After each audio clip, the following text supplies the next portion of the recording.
Nggak kepake. 500 juta itu nggak pernah kepake, udah Terus? agak lama. Terus? Nah, terus ditawarin lagi, pakai aja itu Bu, cari proyek. Terus? Terus saya pakai.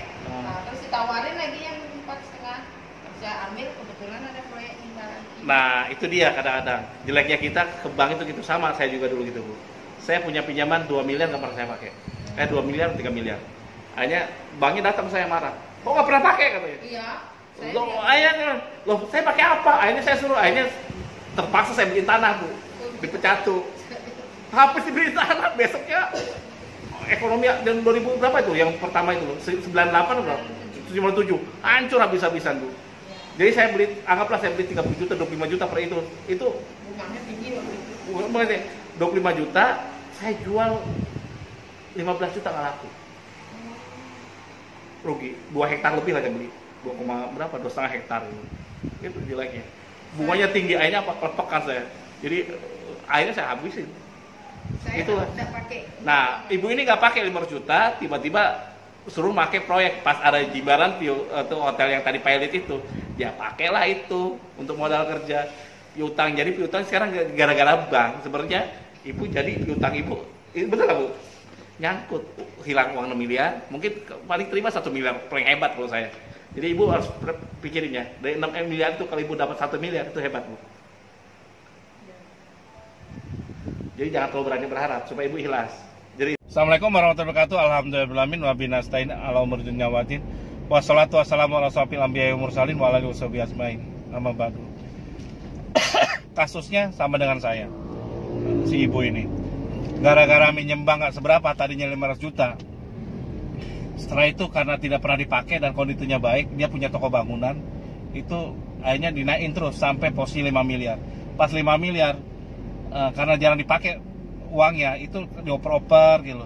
Jadi orang bank kadang marah gitu. Kalau kita nggak pakai fasilitas, udah dikasih modal kerja, kredit modal kerja, ditawarin terus gitu. Akhirnya ditawarin kredit 5M gitu. Nah, setelah 5M ini dia nggak pernah pakai.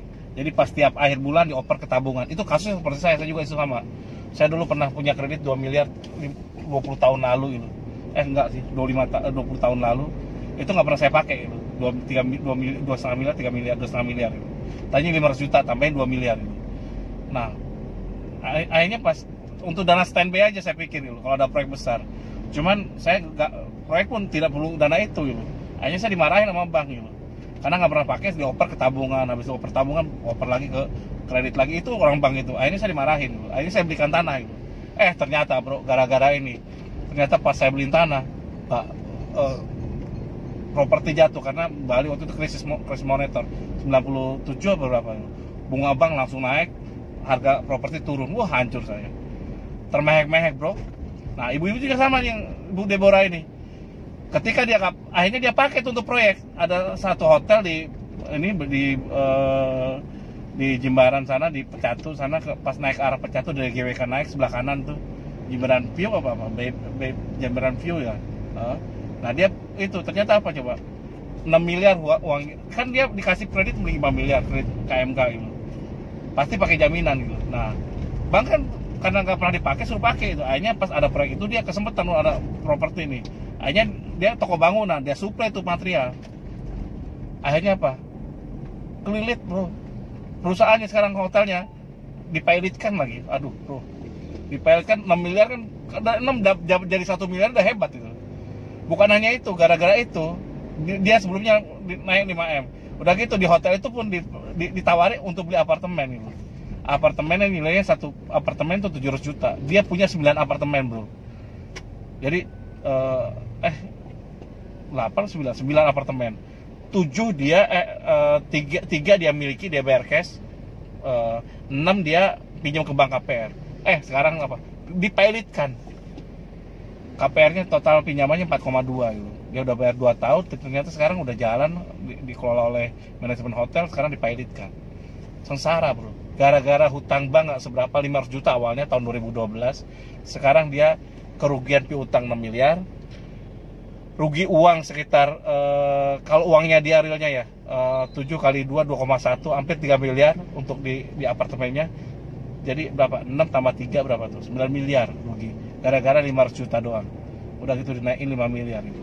Udah gitu sekarang dia kasusnya kan harus bayar tuh ke bank juga yang 5 miliarnya. Double gak hutangnya? Double. Jadi 6 miliar tambah 3 miliar 9 miliar, tambah masih ada hutang di bank sekarang ini. Kalau saya KPR tadi saya sarankan KPR-nya lepasin aja biar urusan bank sendiri, gak usah pikirin lagi gitu. Karena salah dia juga gitu. Uang kan dipailin kan perusahaannya mau diapain lagi gitu. Apa jaminan, gak ada jaminan lagi, gak kuat lagi. Kalau KPR kan jaminan kolateralnya ada gitu. Nah kolateralnya sekarang kan dia juga bertanggung jawab dong, kalau bukan kita aja. Makanya si bank itu sekarang ini, bank BUMN ini ngajukan kasasi gitu, untuk pilotnya. Jadi intinya gara-gara hutang nggak seberapa terus dipaksa make, ternyata apa?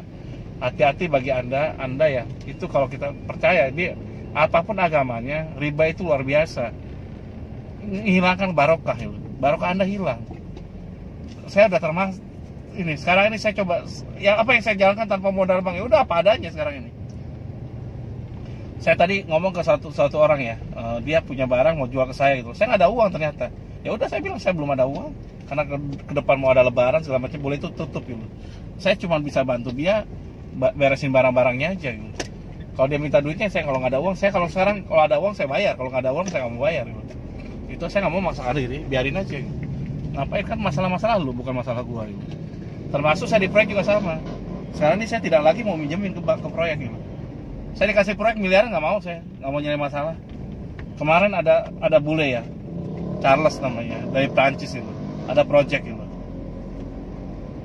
Sisa ke paymentnya ya saya tunggu, saya nggak kirim barang, sebagian piring equipment saya kirim dulu sesuai dengan nilainya gitu. Ada sekitar berapa ya, sekitar nggak terlalu banyak gitu. Minta pelunasannya saya tunggu barangnya, beberapa orang saya tahan gitu. Terus akhirnya apa? Loh saya bayar kok, nggak mungkin nggak bayar loh. Kalau dia memang punya proyek pasti dia punya uang dong. Apa salahnya saya kirim barang, ya bayar. Kalau enggak ya saya tarik lagi barangnya, yang barang saya di mobil, jadi nggak saya turunkan gitu. Kencem memang, tapi dia order lagi tuh, karena memang pricing saya itu lebih murah daripada yang lain. Jadi kalau saya harga itu masih bisa ditawar, tapi sistem payment saya nggak mau ditawar gitu. Terus kok Pak gimana, saya kan nanti minta klaim garansi. Enggak apa-apa garansi. Untuk meja saya bawah, saya kan tempat saya ada, bukan kontrakan, bukan saya punya sendiri tempatnya. Saya bukan kontrak, kalau ada garansi saya perbaiki langsung. Terus kalau ada tambahan-tambahan garansi equipment ya saya distributor. Sinmark saya ada, dia pesan Sinmark, pesan Crown, macam-macam lah mereknya, beberapa merek bagus itu. Tapi bilang saya distributor kok, beberapa merek, tenang aja. Saya ada timnya juga untuk perbaiki reparasi. Dari agen tunggal juga ada teknisinya. Apa yang khawatir? Nggak perlu khawatir loh.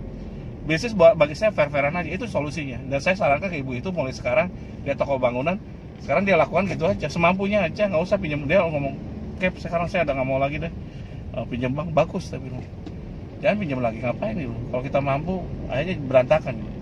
Coba bayangin dia kerugian berapa M jadinya. Utang masih, bank masih ada gitu. Kehilangan uang, utang 6 miliar nggak ketagih.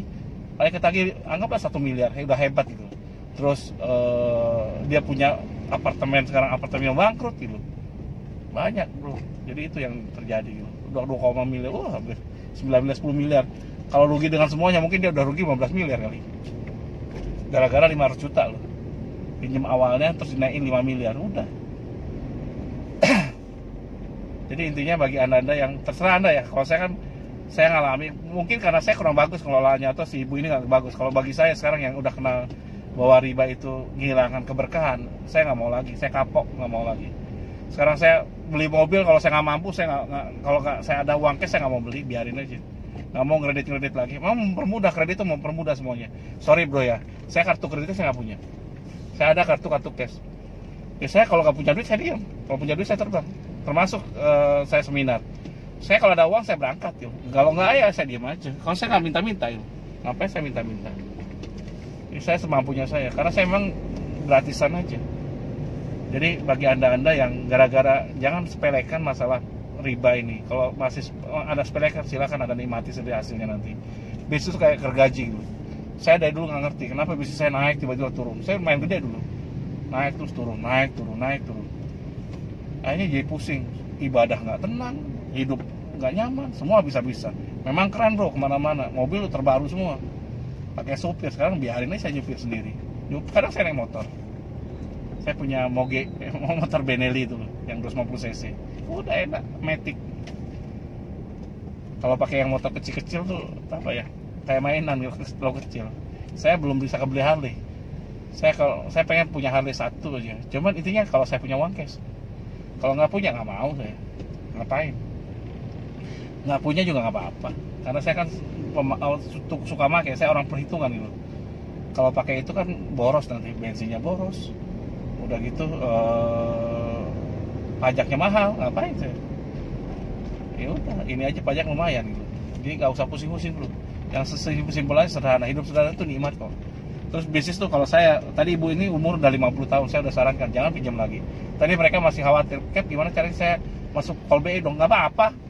Call BI asal tidak dicap Tuhan aja, lebih enak dimurkai Tuhan apa gimana gitu. Itu aja gitu.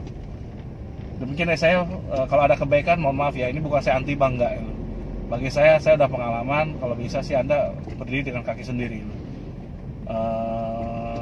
Kalau ada kebaikan mohon bayar dengan doa.